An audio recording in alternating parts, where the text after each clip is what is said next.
지난 주간에 인천을 좀 다녀왔습니다. 148년 전 1876년 강화도 조약으로 개항이 시작된 대한제국의 근대 역사를 쭉 둘러보고 왔었습니다. 일강들에 의해서 개항은 되었지만 그 이면에는 하나님의 오묘한 손길, 그분의 섭리를 볼 수 있었습니다. 개항의 과정에서 조선 땅에 선교사를 보내려고 복음을 전하려고 그들을 보냈던 하나님의 오묘한 역사는 참으로 놀라웠습니다. 장로교, 감리교, 성공회 선교사님들이 제물포항으로 들어와서 복음을 전하고 교회를 세웠던 그 발자취를 따라서 쭉 저도 한번 따라가 보았습니다. 한 33도가 웃도는 그 땡볕을 돌아다니다가 선교사님들이 이 날씨에는 이렇게 전하다가 이러한 경험을 했겠구나라는 생각을 간접적으로만 좀 체험을 했었습니다. 정말 힘든 그런 순례의 길이었습니다.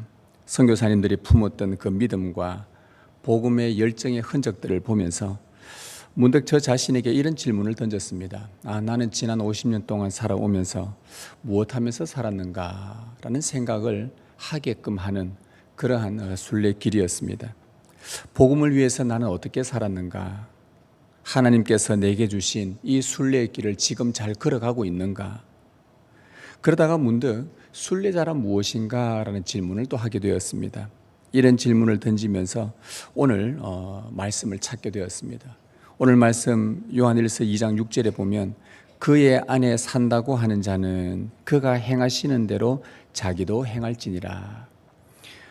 예수님 안에 산다고 하는 자는, 그리스도 안에 머물러 있다고 말하는 자는 예수님이 행하신 대로 자기도 행하며 살아가는 자다라는 그런 말씀이었습니다. 무턱대고 주여 주여 하며 생각 없이 교회 다니는 사람이 아니라, 내 하고 싶은 대로 마음껏 다 누리면서 사는 것이 아니라 예수님께서 이 땅에서 행하신 대로 똑같이 행하며 살아가는 사람, 예수 그리스도를 닮아가는 사람, 그가 바로 그리스도인 순례자요 성도라고 오늘 이 말씀은 우리에게 알려줍니다. 이 땅에 처음 들어온 선교사님들이 복음을 전하고 교회를 세우려고 할 때에 그들이 주로 그 조선 땅에 있는 조선인들에게 했던 주된 일들이 뭐였냐 하면 예수님을 보여주는 것이었습니다. 하나님을 한 번도 들어본 적 없고 알지도 못하는 이들에게 예수님을 어떻게 알려줄까? 그래서 선교사님들이 했던 일은 예수님처럼 살려고 부단히 애를 썼습니다. 예수님처럼 살면 예수님이 어떤 분인지 조금이라도 나타낼 수 있었기 때문이었죠. 그래서 그들은 조선 땅에 20대 중반 말에 들어와서 마지막 그 땅에 묻힐 때까지 조선인보다 조선을 더 사랑한 사람이라는 그런 별명이 붙어가면서까지 그 땅에 묻힐 때까지 평생 예수님의 말과 행실을 담고자 했었습니다. 그들이 생각하기에 예수님을 담는 것은 바로 복음, 그것이 곧 복음 전거요.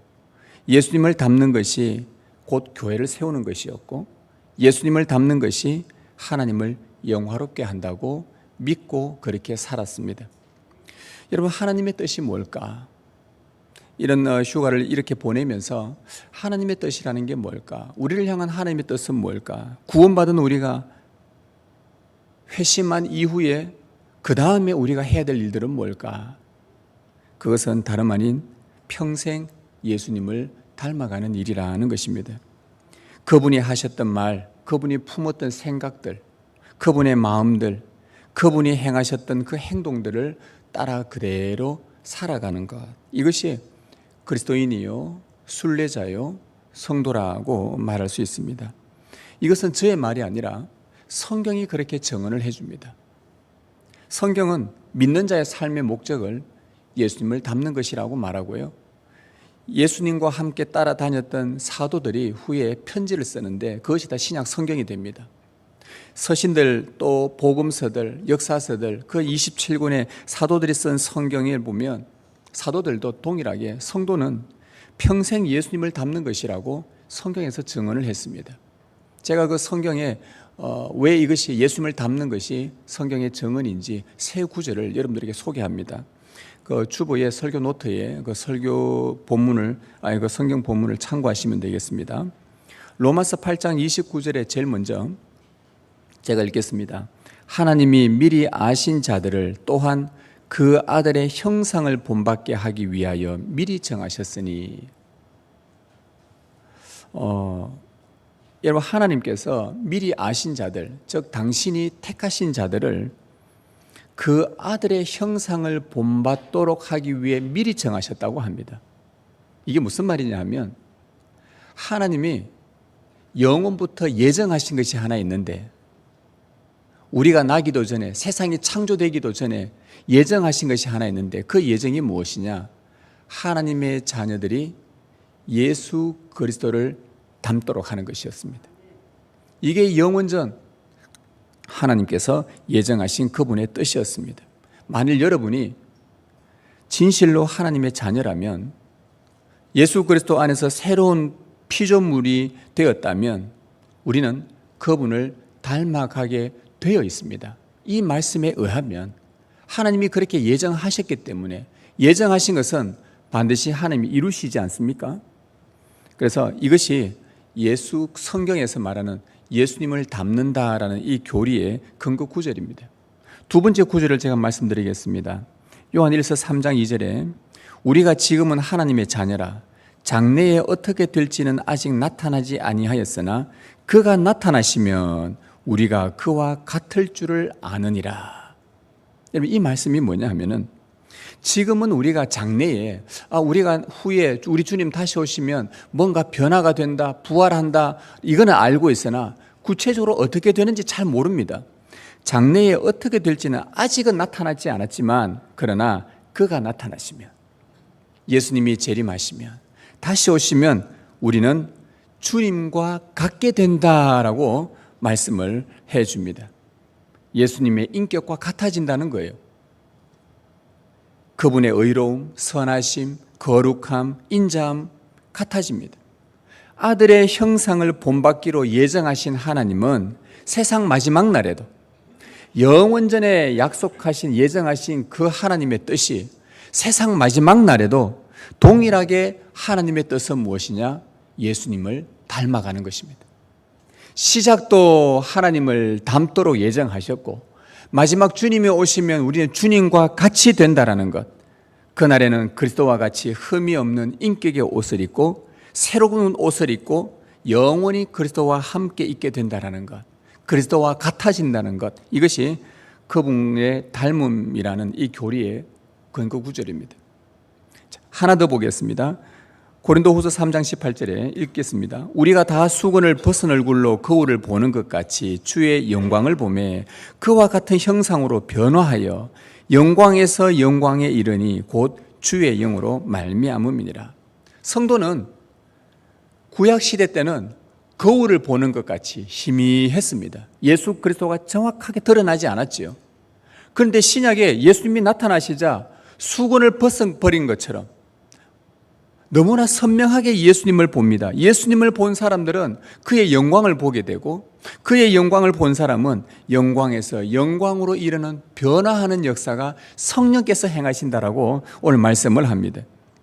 즉 하나님은 당신의 성령을 우리에게 보내셔서 예수 그리스도를 보여주셨고, 그분을 믿게 하셨고, 그리고 그분의 영광을 보면서 그 아름다운 형상으로 변화되도록 계속 성령이 지금도 역사하고 계신다는 겁니다. 이것이 닮음의 교리의 근거 구절입니다. 여러분, 이 세 구절을 한번 보십시오. 하나님은 영원부터 우리가 주님을 닮도록 예정을 했습니다. 그리고 미리 정하신 우리에게 성령을 보내셔서 이 땅에 사는 동안 그리스도의 아름다움과 영광을 바라보며 주님 닮도록 살게 하십니다. 그러다가 마지막 주님 다시 오시면 우리가 예수님과 똑같아지게 한다는 겁니다. 시간상으로 보십시오. 과거의 예정과 현재의 진행과 미래에 성취될 이 모든 일들은 어떤 한 주제에 묶여 있습니까? 예수님을 닮는 것에 다 묶여져 있습니다. 따라서 예수님을 믿는다는 것, 우리가 지금 교회를 다닌다는 것, 주님을 믿는다는 것, 하나님의 자녀가 되었다는 것, 그분 안에 산다는 것, 내가 믿음 생활을 한다는 것, 이것은 다름 아닌 평생 예수 그리스도를 닮는 일입니다. 이것이 교회여야 합니다. 주님을 닮아가지 않는다면 교회에서 행하는 모든 행사는 무의미합니다. 교회의 모든 사역들이 예수 그리스도를 따라가고 그분을 본받고 우리의 인격이 변화되어지고 그렇게 주님을 본받는 것이 아니라고 한다면 그 모든 사역들은요, 성경과 무관하게 되고 성경에서 말하는 교회와는 다른 교회로 나타나게 될 것입니다. 성경과 다른 교회가 크면 커질수록 그것은 사회에 악영향을 끼치게 될 것이고, 그런 교회는 성도들을 더욱더 비참하게 만듭니다. 더 괴롭게 만듭니다. 자유하지 못하게 합니다. 은혜를 누리지 못하게 하죠. 그래서 교회라는 곳은 예수 그리스도의 인격을 바라보는 것입니다. 그분의 아름다운 인격을 바라보고 그분의 영광을 바라보고 그분을 닮아가고자 쫓아가는 것, 이것이 교회요, 성도요, 그리스도인 순례자들입니다. 오늘 본문을 다시 한번 보십시오. 2장 5절 6절 5절 누구든지 그의 말씀을 지키는 자는 하나님의 사랑이 참으로 그 속에서 온전하게 되었나니 이로써 우리가 그의 안에 있는 줄을 아노라. 여러분, 우리가 예수 그리스도 안에 있다고 아는 방법이 뭐냐? 그의 말씀을 지키는 거라고 합니다. 주님의 말씀을 지키면은 내가 지금 주님 안에 있는 자이구나. 그런데 주의 말씀을 지키는 자의 안에서 나타나는 역사가 있는데 뭐라고 합니까? 하나님의 사랑이 그 속에서 온전하게 된다고 합니다. 주의 말씀을 지키는데 내 속에서 하나님의 사랑이 온전하게 된다고 해요. 여러분, 하나님의 사랑이 온전하게 된다고 하는 말은 달리 말하면 하나님의 사랑의 절정인 예수 그리스도가 이 속에서 드러난다는 말입니다. 내가 주의 말씀을 지키는 이유는 내 속에서 예수 그리스도가 계시기 때문이고, 그 예수 그리스도의 영광을 바라보니까 내 속에서 주님의 말씀을 지키면 지킬수록 내 안에 계신 하나님의 사랑인 완전체인 그리스도가 계속해서 드러난다는 말이에요. 자, 그러면서 6절에 보면 그의 안에 산다고 하는 자는, 예수님 안에 산다고 하는 자, 이거 하는 자 할 때 하는은 말하는 자라는 말입니다. 정확하게 번역하면 예수님 안에 나는 산다고 떠벌리고 다니는 사람, 나는 예수님 안에 살고 있다, 예수님 내 안에 있고 나는 예수님 안에 있습니다 라고 말하는 자는 그리스도가 행하신 대로 나도 똑같이 행한다고 그렇게 말씀하는 거예요. 여러분, 하나님의 사랑의 절정인 그리스도가 우리 안에 계시면 우리의 행동은 무엇을 집중하게 되냐? 하나님의 사랑이 우리 안에 거하고 내가 예수 그리스도 안에 있으면요, 우리의 삶은 예수 그리스도가 어떻게 사셨는지에 대한 집중하게 되어 있습니다. 왜냐하면 예수님이 하신 대로 따라가야 되기 때문에, 예수님이 이 땅에서 어떻게 사셨는가? 요즘 저는 복음서를 계속해서 읽고 있습니다. 한 절 한 절 굉장히 천천히 읽고 있습니다. 예수님이 이럴 때는 어떻게 행하셨는가? 이럴 때는 어떻게 행하셨는가? 이럴 때는 어떻게 행하셨는가를 보면서 이런 상황에서는 이렇게 하는 것이 예수님처럼 사는 것이구나. 이거 좀 찾아내 보려고 많이 부족해서, 제 안에 주님 닮은 모습이 많이 부족해서 이거 한번 살아보려고 요즘에 계속 메모하면서 그렇구나. 그러다 보니까 제가 깨닫게 된 것은 내가 예수님 안에 거하구나. 내가 예수님이 내 안에 살고 나도 예수님 안에 살고 있다라고 말한다는 것은 다름 아니라 예수님께서 이 땅에서 어떻게 사셨는지에 집중하게 되고 그리스도가 행한 대로 똑같이 행하려고, 그분과 같아지려고 노력을 하게 된다는 것입니다. 그럼 우리는 예수님의 어떤 부분을 따라가야 되는가? 제가 성경을, 복음서를 보니까 예수님이 따라가려고 하니까 너무 많아요. 너무 많아요, 내용이. 너무 분량이 많고, 어떤 성경은 예수님이 행하신 일을 기록하기에는 세상에 다 두기에도 부족하다고 말씀했습니다. 예수님을 닮고 싶은데 구체적으로 그분의 어떤 삶을 닮아야 되는가?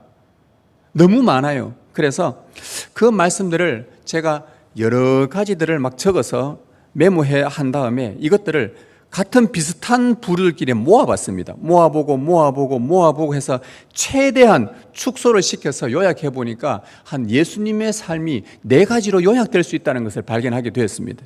그 4가지가 뭐였냐 하니까 그분의 성육신의 삶, 또 하나는 섬김의 삶, 또 하나는 오래 참음의 삶, 또 하나는 선교의 삶. 예수님께서 이 땅에 오셔서 마지막 죽으시고 성천하실 때까지 그분이 하셨던 삶을 보니까 다 성육신적 삶이었고, 섬김의 삶이었고, 오래 참음의 삶이었고, 선교의 삶이었습니다. 어쩌면 이 삶은 예수님께서 행하신 삶이었고, 오늘 예수님을 닮고자 하는 우리 참 신자들에게는 행동 강령이라고도 할 수 있겠습니다. 먼저 우리는 성육신하신 그리스도를 닮아야 합니다. 여러분, 성육신은 사실은 우리가 닮을 수 없는 것입니다. 왜냐하면 성자 하나님만이 하실 수 있는 유일한 일입니다. 하나님이 사람의 몸을 입는 것은 성자 예수님만 할 수 있는 일, 그리스도만 하실 수 있는 일입니다. 그런데 오늘 이 말씀 속에서 우리가 그 성육신을 어떻게 닮을 수 있는가? 불가능하잖아요. 우린 그럴 수 없으니까. 그런데 사도 바울은 예수님의 성육신을 빌립보서에서 이렇게 소개를 합니다. 한번 들어보십시오. 너희 안에 이 마음을 품으라. 꼭 그리스도 예수의 마음이니 그는 근본 하나님의 본체시나 하나님과 동등됨을 취할 것으로 여기지 아니하시고 오히려 자기를 비어 종의 형체를 가지사 사람들과 같이 되셨고 성육신 되셨고 사람의 모양으로 나타나사 자기를 낮추시고 죽기까지 복종하셨으니 곧 십자가 죽으심이라. 바울은 예수님의 성육신을 겸손이라고 해석을 했습니다. 예수님은 본인의 인생의 처음부터 마지막까지 겸손으로 성육신의 삶을 사신 분이십니다. 하나님이시지만 사람의 몸을 취했다는 이유로 성부 하나님과 동등함을 내려놓으셨습니다. 성부 하나님과 동일한 영광을 받으셔야 되지만 철저히 자기를 비우고 겸손히 낮추셨습니다. 심지어 죄가 없는데도 죄인들과 친구 되어주셨고, 죄 없으신 분이 죄의 형틀인 십자가에 죽기까지 복종하셨습니다. 따라서 성육신의 핵심은 겸손입니다. 예수님은 하늘에서 내려오실 때부터 겸손으로 시작하셨고 십자가에 죽기까지 겸손으로 복종하셨습니다. 고린도후서에 보면 예수님께서 이토록 겸손하신 것은, 그분이 이렇게 자기를 낮추신 것은, 자기를 가난하게 하신 것은, 하늘의 모든 부요 영광을 버리고 이토록 땅에 내려와 가난하게 되신 것은 가난한 우리를 부요하게 하려 하심이라. 꼭 그렇게 말씀하셨습니다. 여러분, 예수님을 닮는 것이 하나님의 예정이었고, 그리고 마지막 날에 이 주님과 똑같이 되는 것이 이루어진다고 한다면 오늘 우리는 지금 이 현재는 어떻게 살아야 될까요? 성육신하신 예수님처럼 우리는 지금 겸손으로 살아야 합니다. 우리 자신을 철저하게 낮추어야 합니다. 우리가 겸손이 낮아지면 내가 겸손하다는 걸, 내가 오늘 조금 겸손했구나, 이렇게 되지 않습니다. 그건 불가능한 일입니다. 겸손한 사람은 오늘은 내가 조금 어제보다 좀 겸손해졌다, 그렇게 표현을 할 수가 없습니다. 하지 않습니다. 그렇게 될 수가 없습니다. 겸손한 사람은 내가 겸손하다고 말하지도 않습니다. 단 나타나는 현상은 뭐냐? 예수님께서 낮아지실 때에 다른 사람을 부유하게 하신 것처럼 내가 겸손해지면요, 나로 말미암아 누군가가 부유해집니다. 이게 그 열매입니다.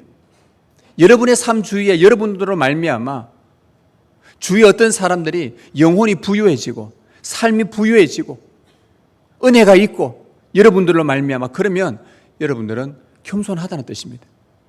우리는 그렇게 살아야 합니다.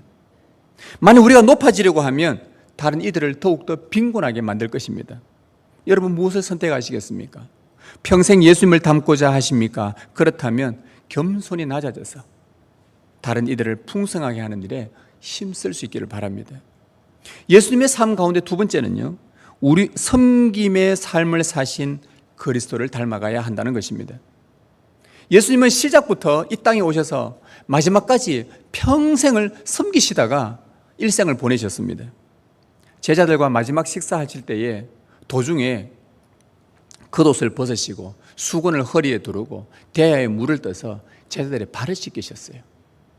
그리고 이렇게 말씀하셨습니다. 내가 주와 또는 선생이 되어 너희 발을 씻었으니 너희도 서로 발을 씻어주는 것이 옳다. 다시 말하면 이게 옳은 일이다. 내가 너희에게 행한 것 같이 너희도 행하게 하려 하여 본을 보였노라. 예수님을 닮아가라는 겁니다. 발 씻는 일. 유대 문화에서 누군가의 발을 씻는다는 것은 그 사람의 종이 된다는 말입니다. 여러분, 우리는 종 되는 거 싫어합니다. 사람의 본성입니다.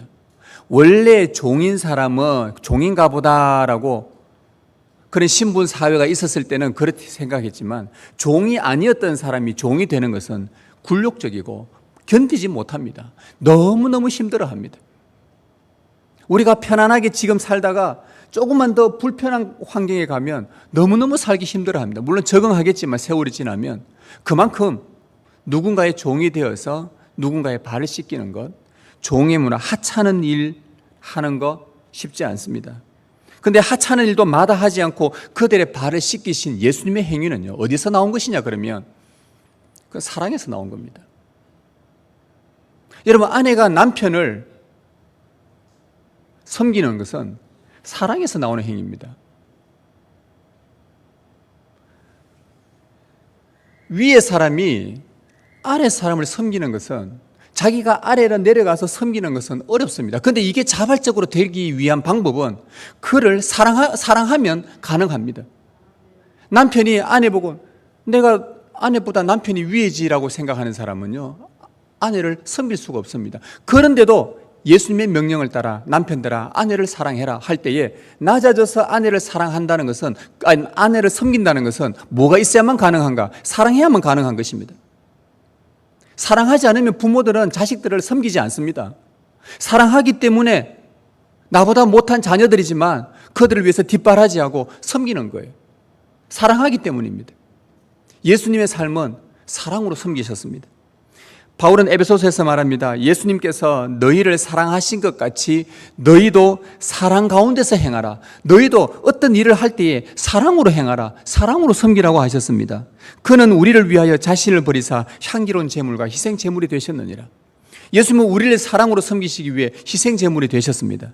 인정받으려 섬긴 것이 아닙니다. 죽으려고 섬겼습니다. 오른손이 하는 일을 왼손이 모르게 하라고 하셨습니다. 여러분, 예수님을 닮는 일은 하나님의 영원한 예정이었고 미래에 주님과 똑같아지도록 미래에 이루어질 일이라면 오늘 우리는 지금 이 현재에 어떻게 살아야겠습니까? 사랑으로 섬기신 예수님처럼 우리는 지금 사랑으로 섬겨야 하겠습니다. 우리가 사랑으로 섬기면 우리가 있는 곳은 풍성해집니다. 여러분의 삶에 사랑이 풍성하기를 원합니까? 여러분의 삶이 부유해지기를 원합니까? 그렇다면 여러분, 하찮은 일에도 진심 어린 사랑으로 내려가서 섬기십시오. 하나님의 사랑이 가득하게 되고 그 사랑을 맛보게 될 것입니다. 예수님께서 사셨던 세 번째는요, 오래 참으신 그리스도를 닮아야 합니다. 오래 참으신. 예수님은 앞에서 말한 것처럼 사랑으로 섬기실 때 이 땅에서 사랑으로 내내 섬기셨는데 그런데도 오해를 참 많이 받았습니다. 여러분, 예수님의 삶에 문제가 있는 게 뭐가 있어요? 여러분, 예수님의 삶에 흠을 찾아낼 수 있었습니까? 여러분은 성경을 아무리 읽어봐도 예수님의 삶에 흠과 티를 찾아낼 수가 없습니다. 그런데 그 예수님의 오해를 받아요. 폭군자니, 신성모독자니, 사람들을 선동하는 자니, 그들에게 병을 고쳐주고 낫게 해주고 사람들이 몰려오니까 그들에게 말씀 전해주고 배고픈 자들에게 오병이어로 빵을 먹여주고, 그런데 뭐라고 오해를 받냐? 선동자라고 오해를 받아요. 사랑으로 섬겨도 오해를 받습니다. 그런데 예수님의 그 다음 행동이에요. 그런 수많은 오해를 받았는데도 굳이 선을 계속 행하셨습니다. 오래 참으셨습니다. 그것을 가까이서 지켜본 베드로가 후에 예수님이 성천하시고 이후에 교회들이 어려움을 겪자 교회들에게 편지를 씁니다. 교회들이 로마 제국으로부터 핍박을 받자 베드로가 쓴 편지를 쓰면서 베드로는 예수님을 떠올리면서 이 편지를 씁니다. 예수님은 욕을 당하시되 맞대어 욕하지 아니하시고 고난을 당하시되 위협하지 아니하시고 오직 공의로 심판하시는 이에게 부탁하셨느니라. 예수님이 그렇게 사셨다는 것을 그 교회에다가 알려준 것입니다. 그리고는 계속해서 베드로가 이런 권면을 합니다. 악을 악으로, 욕을 욕으로 갚지 말고 도리어 복을 빌어라. 이를 위하여 너희가 부르심을 받았으니, 우리를 해하는 자들에게 복을 빌도록 부르심을 받았대요. 우리의 부름받은 목적이래요. 그 이유는 너희가 복을 계속 이어받게 하려 하심이라. 너희에게 본을 끼쳐 그 자취를 따라오게 하려 하셨느니라.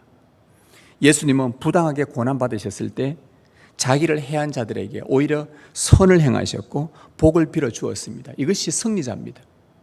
이것이 이기는 자입니다. 그들이 행한 악에 대해서는 주님도 나몰라라 하지 아니하시고 대신 본인도 판단하지 아니하시고 공의로우신 하나님께 맡기셨습니다. 하나님이 하실 거기 때문에 하나님께 맡기셨어요. 가장 공의로우신 분이, 하나님이 왜 예수님을 오해했던 그 바리새인과 서기관과 대제사장들, 그들의 잘못이 무엇인지 뒤에 가서 오순절 성령 강림 때 그때부터 폭발적으로 일어납니다. 왜 스스로 그들이 잘못된 건지 하나님이 하나하나 밝혀내시죠. 예수님이 이렇게 하신 이유는 본을 끼쳐서 그 자취를 따라오게 하려고, 예수님처럼 이렇게 닮으라고. 여러분, 예수님을 닮는 것이 하나님의 예정이었고 이것이 마지막 날에 예수님과 똑같이 될 것이라고, 그렇게 이루어진다고 주님이 약속하셨다면 지금 오늘 우리 현재에는 우리가 어떻게 살아야 되는가? 선행으로 오래 참으신 예수님처럼 우리는 지금 오래 참아야 하겠습니다. 주를 위한 고난을 기쁘게 받으십시다. 해를 가하는 자들에게 오히려 복을 빌어줄 수 있는 믿음과 넓은 마음을 품고 오히려 선행으로 대하십시다. 정말 어려운 일입니다. 너무너무 힘든 일입니다. 그러나 주님을 닮으려면 주님처럼 해야 합니다. 재물포항으로 들어왔던 선교사님들이 많은 핍박을 받았지만 그들은 핍박하는 자들에게 예수님을 보고 참았습니다. 예수님을 보고 그들에게 선을 행했습니다. 계속 나눠주었습니다. 공격하는데도, 창으로 찔리는데도 계속 나눠주었습니다. 계속 성경을 던져줍니다. 계속 먹을 것 나눠줍니다. 병을 고쳐줍니다. 병원을 짓습니다. 계속 도와줍니다. 그 덕에 대한민국은 복음의 나라가 된 것을 기억하십시오. 마지막으로 우리는 예수님의 선교의 사명을 감당하신 그 주님을 닮아야 합니다. 예수님은 성부 하나님께 이런 기도를 올리셨습니다. 아버지께서 나를 세상에 보내신 것 같이 나도 그들을 세상에 보내었고. 예수님은 성부로부터 하늘에서 보냄을 받았습니다. 이 세상에 들어오셔서 예수님은 또한 사도들, 제자들을 세상으로 보내셨습니다. 여기서 보낸다라는 이 단어가요, 여기에서 선교란 단어가 나왔습니다. 보낸다. 선교는 보내는 것입니다. 보냄받은 예수님의 삶 자체가 곧 선교였습니다. 예수님은 시작부터 이 땅에서 마지막까지 성천하실 때 온 유대와 사마리아 땅끝까지 내 증인이 되라. 처음부터 끝까지 그분은 복음으로 선교하시는 삶을 사셨습니다. 우리는 세상에 보냄을 받았습니다. 그런데 우리의 복음 전도가 종종 실패를 하게 되죠. 선교가 실패할 때가 종종 많습니다. 잘 안 됩니다. 그런데 어떤 기독교 학자가 왜 복음 전도가 요즘에 잘 안 되는가, 여러 가지 이유들을 통계치를 냈습니다. 물론 대한민국이 좀 잘 살아서, 옛날에 잘 못 살 때는 뭐 하나 던져줘도 교회 나오던 시대에 지금은 준다고 교회 나오는 시대가 아니라는 것이죠. 뭐 사탕 준다고 교회 갑시다 한다고 나올 사람 누가 있습니까 요즘에? 제가 군에 갔을 때에 절에서 맛있는 간식이 나오나 교회에서 간식이 뭐냐, 이 정보가 있어요. 그날 아침에 쫙 줄을 서면은 종교활동 하면은 교회 줄 쫙 서고 절에 서고 있다가 어느 날 갑자기 절에 가는 애들이 교회로 막 붙어요. 왜 이렇게 많이 붙나올까 보니까 오늘 그날 여기 간식이 좀 좋은 거 있는 날이. 좀 배고플 때에 그걸 주면 따라가지, 요즘은 교회에서 뭘 준다고 해서 오지는 않습니다. 그런데 이분이 왜 우리가 복음 전도에 실패를 하는가 라고 어떤 조사를 해보니까 여러 이유 중에서 그 중에 우리가 좀 눈여겨볼 만한 이유가 하나 있었습니다. 그게 뭐냐니까 우리의 모습이 우리가 선포하는 복음과 다르기 때문에 이게 생각보다 수치가 높았다는 겁니다. 예수님을 전하는데 전하는 우리에게서 예수님이 보이지 않는다는 겁니다. 그래서 그들은 예수는 좋은데 교회는 싫다라는 말이 유행처럼 19세기부터 떠돌기 시작한 겁니다. 20세기의 존 스토트 목사님은 그가 쓴 그리스도의 십자가 그 책에서 첫 문구가 그 안에 내용들이 나오는 제목들이 뭐냐니까 예수는 좋은데 교회가 싫다는 거예요. 이게 뭘까? 무슨 의미일까요? 존 풀톤이라는 분이 복음 전도에 관한 아주 통찰력 있는 글을 썼는데 제가 한번 읽어드리겠습니다. 한번 잘 들어보십시오. 가장 효과적인 복음 선포는 자신이 말한 바를 그대로 구현해내는 사람들의 선포다. 그들 자신이 전하는 자신이 곧 말씀이 되어야 한다. 그리스도인은 그들이 말하는 것과 같은 모습이 되어야 한다. 그런 진정성이 사람의 내면 깊숙한 곳으로 전달된다. 이런 복음이 겉으로 헛도는 것은 그 사람들에 영향을 미치지 못합니다. 그런데 그 마음 깊숙한 곳에 복음이 양날의 검처럼 뚫고 들어가면 그 사람 속에는 변화가 일어나죠. 이 진정성이, 복음의 진정성이 어떻게 뚫고 들어가는가? 그 복음을 전하는 사람이 그 복음과 같을 때에 그 영향이 있다는 거. 지금 그렇게 말해주고 있습니다. 우리에게 복음의 진정성이 보이지 않는다면, 우리에게서 그리스도의 인격이 보이지 않는다면 선교는 어렵다는 내용입니다. 인도에 선교하러 간 선교사님이 인도에서 선교를 열심히 하는데 그 장면을 본 인도의 힌두교의 대학교 교수가 그 선교사들에게 이런 말을 했습니다. 한번 들어보십시오. 굉장히 우리가 좀 기억해 놓을 말입니다. 그 힌두교인 교수가 선교사에게 한 말입니다. 그리스도인들이 예수님처럼 산다면 인도는 내일이면 너희 휘하에 있게 될 것이다. 여러분 놀랍지 않습니까? 그 힌두교인 교수가 했던 말이에요. 힌두교를 철저하게 믿는 자가 그 땅에 선교하러 온 인도 선교사님들에게 한 말입니다. 너희가 전하는 그 예수 들어보니까 참으로 놀랍다. 우리나라에 간디라는 사람이 있는데 비교할 수 없을 만큼 이 예수는 정말 탁월하고 놀랍다. 그런데 너희 그리스도인들이 예수처럼만 살면 이 인도는 예수 무릎 앞에 꿇게 될 것이다. 그런 말을 했다는 거예요. 힌두교 신자가. 예수님을 닮는 것이 하나님의 예정이었고 미래에 우리가 주님과 똑같아질 것으로 주님이 약속하신 것, 이것이 이루어질 일이라면 우리는 지금 어떻게 살 것인가? 선교하신 예수님처럼 우리는 지금 복음으로 선교하는 교회, 그런 삶이 계속해서 살아내야 합니다. 주님께서 나도 너희를 보내노라고 하신 말씀을 잊지 마십시오. 우리는 보냄받은 사람들입니다. 교회만 맨날 똘똘 뭉쳐있는 사람들이 아니라 월요일도 교회, 화요일도 교회, 수요일, 예전에 한참 우리나라가 부흥할 때요. 교회가 부흥한다고 할 때에 80년대 중반부터 90년대 초반에 제자 훈련하면서 막 부흥한다 할 때에 대부분의 교회들의 특징이, 제자 훈련의 특징이 뭐냐? 교회 안에 똘똘 뭉쳐 있었습니다. 월요일도 교회, 화요일도 교회, 수요일도 교회, 목요일도 교회, 금요일도 교회, 토요일도 교회, 주일이니까 교회. 교회 안에 똘똘 뭉쳐서 세상에 나가질 않는 거예요. 교회 안에서 소금 거대한, 제가 말씀드렸죠. 거대한 소금 덩어리가 돼가지고 아무리 깨도 안 부서지는 덩어리가 우리가 만들어져 버렸어요. 예수님은 우리를 보내셨습니다. 주일날에 하나님을 찬양하고 예배하고 영광 돌리고 그분께 은혜 받기 위해서 모여서 예배를 드리는 이 장소에 불과한 것이지, 그래서 우리는 이곳을 교회라고 하지 않고 예배당이라고 합니다. 예배 드리는 곳이고요. 우리의 삶의 터는 예수님께서 우리 세상으로 보내신 것입니다. 일주일 내내 세상에서 치열하게 싸우는 겁니다. 복음 가지고 싸우는 겁니다. 예수님께서 우리가 사는 이 세상으로 들어오신 것처럼 우리도 다른 사람의 세상으로 들어가야 한다는 것 잊지 마십시다.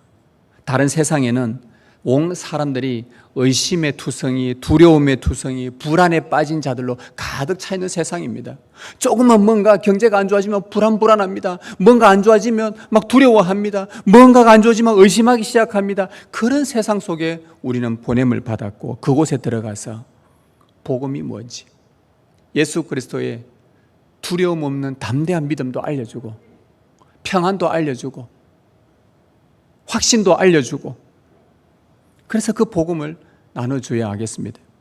그리고 나눠줄 때에 말뿐인 그리스도인이 아니라 복음이신 그리스도를 닮아서 복음의 말에, 우리가 복음 전하는 이 말에서 능력이 나타날 수 있도록, 이 말씀이 과연 주의 말씀은 양날의 검이 되어 홍과 골수를 찔러 쪼개는 그 약속의 말씀대로 우리가 그리스도처럼 살아서 우리 안에 그리스도가 나타나고 그리스도처럼 인격과 그분의 말과 그들의 행실과 예수님의 그 모습들이 나타나서 이 입에서 나오는 이 복음의 말이 그들 속에 강력하게 나타날 수 있도록 우리가 그리스도를 닮아가야 하겠습니다. 성도 여러분, 우리는 평생 그리스도를 닮는 일이 영원부터 하나님이 정하신 일입니다. 마지막 날에 이루어질 일입니다. 처음과 마지막이 주님을 닮는 일이라면 우리의 지금의 삶은 평생 주님을 닮는 일로 채워야 할 것입니다. 암울한 이 시대에 주님은 교회를 유일한 희망으로 세우셨습니다. 교회는 예수님을 모시고 있습니다. 그러나 모시고만 있다면 세상에 아무런 영향을 주지 못합니다. 교회가 예수님을 닮아야 합니다. 겸손하게 성육신 하신 삶, 사랑으로 섬기신 삶, 선행으로 오래 참으신 삶, 복음으로 선교하신 삶, 이것이 이 땅에서 보이신 주님의 삶이기에 우리는 내가 그리스도 안에 산다고 말한다면 그분이 행하신 것처럼 우리도 행하여야 할 것이니라. 분명 우리의 능력으로는 이렇게 살아낼 수가 없습니다. 너무나 살고 싶은데 살아낼 수가 없습니다. 그래서 하나님은 우리 안에 성령님을 보내주신 것입니다. 우리의 힘으로는 할 수 없지만 우리 안에 성령님이 계시면 충분합니다. 이 부분을 성공의 주교였던 윌리엄 템플이라는 사람이 이 부분을 셰익스피어의 이야기를 빗대어서 이렇게 말한 적이 있습니다. 한번 들어보십시오. 내가 셰익스피어처럼 위대한 희곡을 쓰라고 말하는 것은 아무 소용이 없다. 나는 쓸 수 없는 사람이다.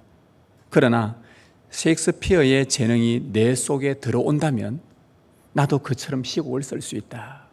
이게 무슨 말입니까? 내게 예수님의 삶을 보여주면서 예수님은 이렇게 사셨습니다. 예수님은 성육신의 삶을 사셨습니다. 예수님은 오래 참으셨습니다. 예수님은 사랑으로 섬기셨습니다. 예수님은 복음으로 선교하셨습니다. 라는 예수님의 삶을 보여주고 그렇게 살라고 하는 것은 우리에게는 아무런 소용이 없는 일입니다. 나는 그렇게 살 수 없기 때문입니다. 그러나 예수님의 영이 내 속에 들어오시며 셰익스피어의 재능이 그 사람 안에 들어오면 이 희곡을 쓸 수 있었듯이 예수님의 영이 내 속에 들어온다면 나도 그분처럼 살 수 있습니다. 그 주교가 했던 고백입니다. 성령을 의지하는 겁니다. 이대로 살아야 되는데 주님을 닮아낼 능력이 내 안에 없으니 주님, 당신의 영으로 충만하게 하셔서, 그래서 우리는 아침에 일어나면 주님, 오늘도 새날을 주셨나이까? 저에게 생명을 하루 또 연장시켜 주셨나이까? 주의 성령으로 충만하게 하사 오늘도 주님을 닮아가게 하옵소서.